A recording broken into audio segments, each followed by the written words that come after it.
আসসালামু আলাইকুম, কেমন আছেন সবাই? আজকে হচ্ছে আমি একটা গোলাপি রঙের শাড়ি পেইন্টিং করব। আর এইটা হচ্ছে গোলাপি রঙের একটা পিওর সুতি শাড়ি।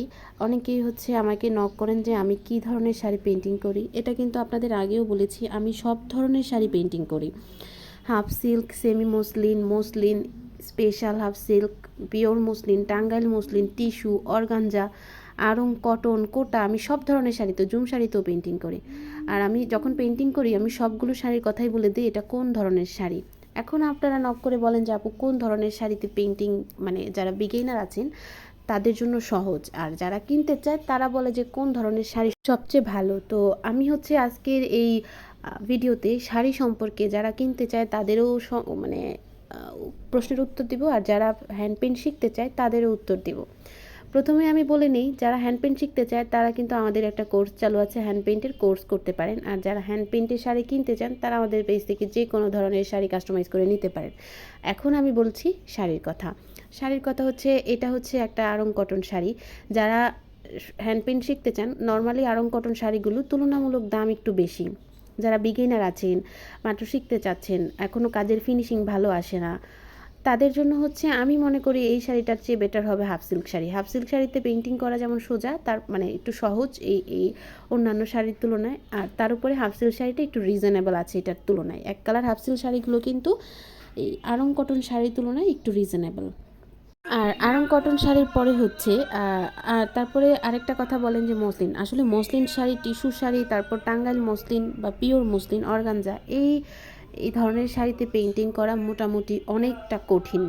রঙের ঘনত্ব ধরে রাখা লাগে, তারপরে হচ্ছে কালার ঠিক রাখা লাগে, তারপর শাড়িটা জমে যেতে পারে, পেইন্টিং করা শেষে উঠে যেতে পারে, অনেকগুলো সমস্যার মানে সম্মুখীন হতে হয়। এইগুলো আসলে ডিটেইলে শেখার বিষয়। এগুলো আমি জাস্ট মুখে বলে এখানে বুঝতে পারবেন না, এটা আমি করে করে দেখানোর পরে হচ্ছে বুঝতে পারবেন। কিন্তু আমি বলবো কমফোর্টেবল হচ্ছে তুলনামূলক হাফ সিল্কে কাজ করা। হাফ সিল্কে যখন আপনি পারফেক্টলি করতে পারবেন, দেখবেন যে পরবর্তীতে অন্যান্যগুলোতেও আস্তে আস্তে শিখবেন, করতে করতে শিখতে পারবেন আর কি।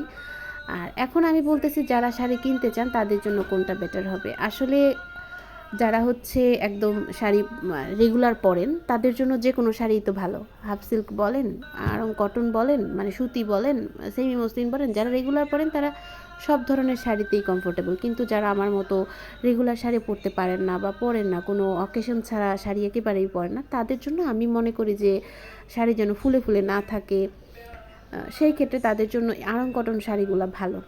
এটা আমার কাছে মনে হয়, কারণ আমি আড়ং কটন শাড়িগুলো পরে কমফোর্টেবল ফিল করি।